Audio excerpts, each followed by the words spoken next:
সমাজে অপরাধ বেড়ে গেছে, আপনি চিন্তায় পড়ে গেছেন সমাজ থেকে কিভাবে অপরাধ দূর করবেন।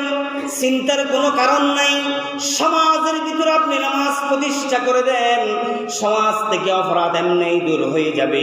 আমার আল্লাহ ঘোষণা করেছেন, ইন্নাস সালাতা তানহা আনিল ফাহশাই ওয়াল মুনকার। নিশ্চয়ই নামাজ মানুষকে খারাপ কাম থেকে বিরত রাখে। আপনার সমাজে জেনার পরিবেশ বেড়ে গেছে, আপনি নামাজ চালু করে দেন। আপনার সমাজে সুদি কারবারি বেড়ে গেছে, আপনি নামাজ চালু করে দেন। আপনার সমাজে ইয়াবাকুর বেড়ে গেছে, আপনি নামাজ চালু করে দেন। আপনার সমাজে বেকারত্ব বেড়ে গেছে, বেয়াদব বেড়ে গেছে, নামাজ চালু করে দেন। এই নামাজ সমাজের সমস্ত অপকর্মকে একদম ধূলিসাৎ করে অপরাধ মুক্ত সমাজ গঠন করবে।